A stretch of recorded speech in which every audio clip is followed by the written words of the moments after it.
おはようございます。建築起業家の斉藤俊一です。空間デザインを中心に奄美大島で古民家ホテルを運営したり、千葉への移住をお勧めする房総イズムで住宅を作ったり、設計者が集まる飲食店デザイン研究所の運営をしています。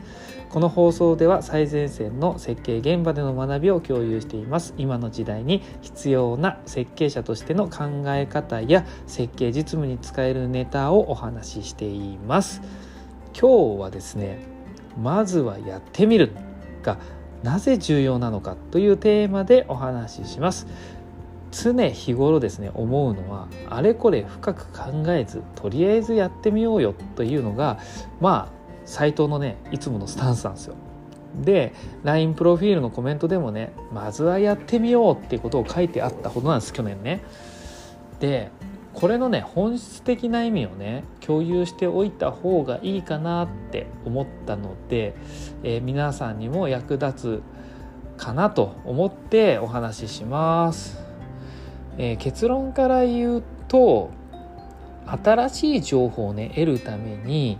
まずはやってみるということが大事だよというアイディアがね行き詰まった時に一歩外に出て新鮮な情報に触れて新たなアイディアをね生み出そうと、要はインプットをちゃんとしましょうねと、新鮮な情報を手に入れましょうね、そのためにまず行動しましょうねということが、僕が言いたいことで、まずはやってみる。だから無作為に何も考えずにやってみようっていう意味じゃないってことです。で建築家とかねデザイナーとか、ビジネスマンもそうですよね。アイディアをね生み続けないといけないっていう人っていると思うんですよ。で言われてることだけただやっていてはやっぱ独立してね生きていけるわけもなく、社会人としてもなかなか今後ねいい人材というか能力値の高い人材にはならないと思うんですよ。で僕なんかねいろいろ企画を考えていてもねほんと出てこないこともうほんとずっと考えても出てこないんですよ。でね、なんでアイデア出てこないのかなっていろいろ考えてみると、それはねただ単純にインプット量の圧倒的に少ないからなんですよね。アウトプットばっかりしていて、それに相当するインプットがなければそりゃ出てこなくなるわけですよ。なので新しい情報を手に入れていかなければいけないってことです。でここでね手軽なのがネット検索したり本を読んだりすることで情報収集するっていうのはもちろんすぐできることなんだけど、もちろんこれはこれでね事前準備とか基礎知識とか得るためにとてつもなく重要なね作業なんですが、でもこの情報ってあくまで二次情報なんですよね。で一次情報の方がよりリアルで新たな発見、新たなアイディアが具体的に生まれやすいのも事実なんですよ。